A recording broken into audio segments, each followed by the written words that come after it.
So it's not always the case where everybody shares the bad stuff that happens in the real estate business.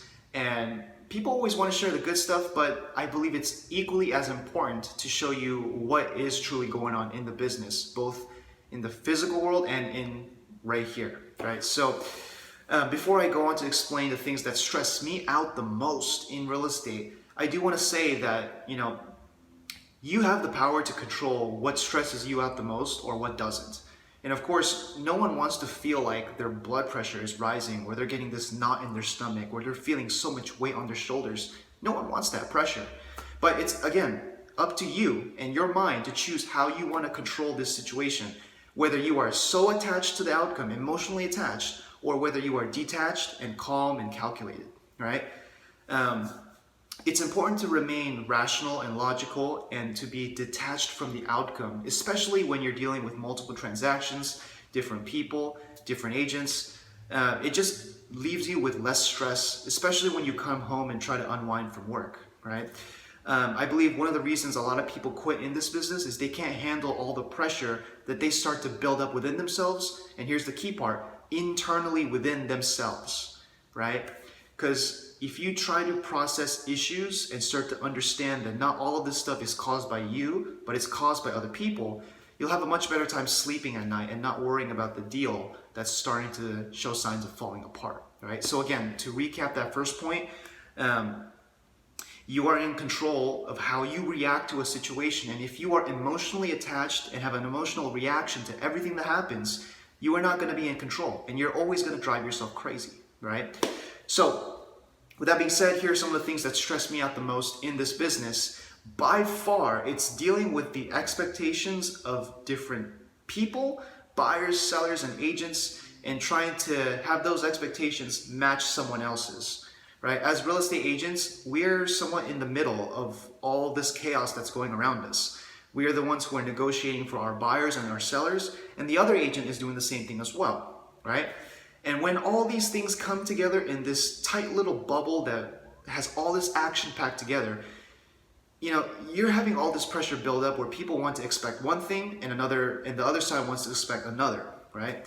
And especially when you're dealing with a buyer or a seller that has high expectations of the other party, you might have to be the bearer of bad news and tell them that this is the reality of what's going on and it's not going to be their expectation. You as an agent have to understand that in some manners, you are going to be the punching bag for your clients. You are going to be the ones where their clients are going to express all this fear, anxiety, doubt, and anger, and try to release all this emotion on you. And this is why I said in the very beginning to not let these emotions attach to you. Because number one, they're not being originated from you, right? You are supposed to be the calm of the storm, the eye of the storm, right? The hurricane in the very middle, there's nothing going on, but outside of it is a whole bunch of stuff flying everywhere. That's what you're trying to be, is the eye of the storm, calm, collected, and controlling of the situation, right? It's when you start to become crazy, it's when you start to become anxious, and you show that to your clients, is when the situation will start to, degenerate and get worse and worse, right? So it's important as an agent, despite all this pressure that is building up in a transaction with other people's expectations, that you still remain the center of all the calculations, that you're cool, you're calm, and that you remain rational, not emotional, right? But dealing with other people's expectations is always going to be hard because not everyone works the same, and you have to cater yourself to every single person that you work with. That's the hard part of this business. You can't put everyone in one simple category and try to handle everyone the same way. Some people need more attention than others, and that's sometimes an energy drainer for me, right? But again, to reiterate this point, dealing with people's expectations is it's a challenge, and there's nothing I could say to you right now in this video that can make you understand completely. You as an agent, or at least if you're going to be one, have to understand that you will manage people's expectations and that you sometimes have to be the bearer of bad news. And that brings me to my second point. Since you are an agent, it's your job to relay information to other clients, and it might be the case where you don't want to tell the other person this bad news. No one wants to share all that, hey, your offer was accepted, or the buyer wants to back out, or the seller decides to cancel the contract on you, or that whatever reason goes on. You don't want to be the person that's holding on to all this bad news, because you know, in some cases, that buyers or sellers are going to release all that tension and anger upon you, right? So can you kind of see the theme here of these things that stress me out the most? It's all this pressure that is residing or originating from other people that is all being thrown at me, right? And this is why it's so important to focus on improving your mind and improving how you view yourself. Because if you start to understand the power of this, everything else that goes wrong around you will start to have little to no effect on you. And that's something that you constantly have to train yourself on, right? Learned that from Brian Casella. If you guys don't know him, search him up. He has a lot of great stuff, a lot of great content on the mind and how it affects you, right?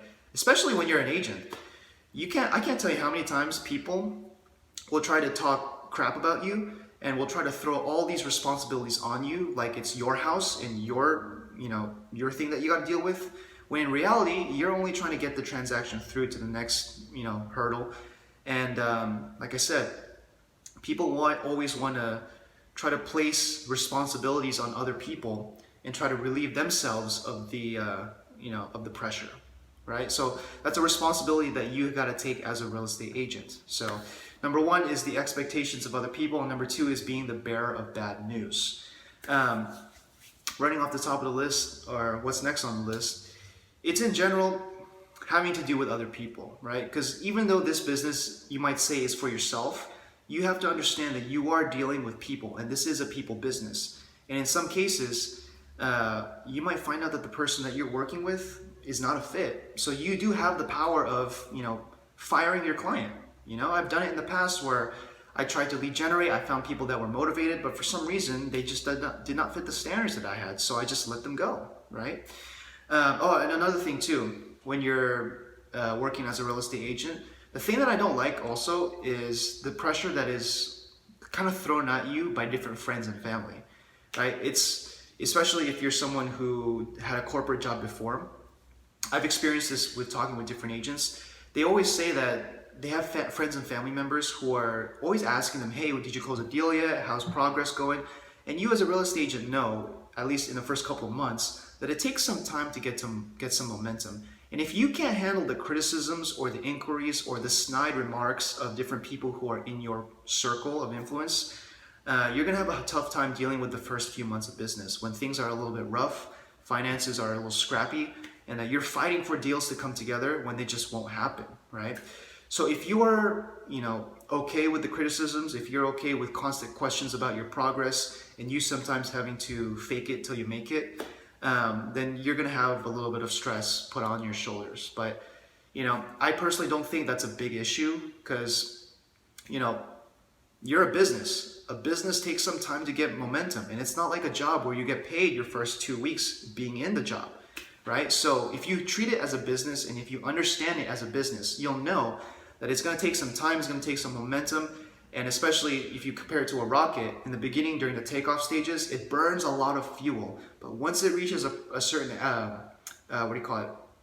height, then all else is, taken care of by itself. So, but again, to sum up this whole video, you'll know that handling people's expectations, being the bearer of bad news, and dealing with other people's criticisms and complaints about you, it's going to wear on you eventually. And the only way to resolve that issue is to work on your mind and understand that you can control the thoughts that you have in your own head, but you can't control what everybody else says, right? And keep in mind too, the more detached you are to the process, the more you're able to sleep well at night. And that's what I try to do in my business, is do everything right in my mind and in my business, so that when I go home and when I sleep on my bed, I have no troubles whatsoever.